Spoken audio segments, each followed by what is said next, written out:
नमस्कार, मी अंकुश कल्याणकर, लोकहित न्यूज सिल्लोड प्रतिनिधी म्हणून मागील 4 वर्षापासून मी माझ्या घराच्या ठिकाणी ध्वजारोहणाचा कार्यक्रम आयोजित करतो। हा आमचा चौथा प्रजासत्ताक दिन आहे 26 जानेवारी म्हणून। आणि या कार्यक्रमासाठी माझे परममित्र तसेच आमच्या चॅनलचे मुख्य संपादक जनाब हाफिज अन्सार साहेब यांनी देखील या कार्यक्रमात आम्हाला सहकार्य करतात व नेहमी आमच्या पाठीशी उभे असतात। त्याचप्रमाणे या ठिकाणी आम्ही या कार्यक्रम आयोजित करत असताना मागील 4 वर्षापासून इथे सर्वात प्रथम माननीय आधीचे PI माननीय मोतीराज सर यांच्या हस्ते झालं। त्यानंतर मला स्वतः त्यांनी करायला लावलं होतं ध्वजारोहण।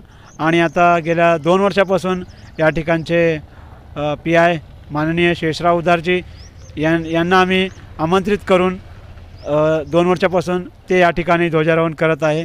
आणि मला खूप आनंद वाटतो आहे की हा मला ध्वजारोहणाचा सन्मान आणि हे भारत सरकारने जे अभियान चालवलं आहे हर घर घर तिरंगा अमृत महोत्सवाच्या अंतर्गत आम्ही कल्याणकर परिवारच्या वतीने तसंच लोकहित न्यूज परिवारच्या वतीने आम्ही हा कार्यक्रम दरवर्षी साजरा करत आहोत आणि याहीपुढे असंच आम्ही साजरा करू।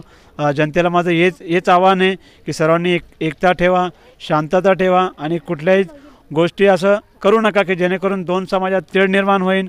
सर्वांनी प्रेमाने राहा आणि एक दुसऱ्याचा रिस्पेक्ट करा। आणि सर्वात महत्त्व म्हणलं आपला भारत देश महत्त्वाचा आहे, आपला तिरंगा सर्वांनी त्याचा मान ठेवा। आणि जे काही भारतीय संविधान आहे 26 जानेवारीला जे आम्हाला लागू झालं आहे त्याचे देखील सगळ्यांनी अंमल करा। आणि आपला भारत देश हा भारतीय संविधानावर चालत आहे, या गोष्टीचं सर्वांनी भान ठेवा आणि प्रत्येकाने एकत्र राहा आणि गोडी गुलामी राहा। धन्यवाद।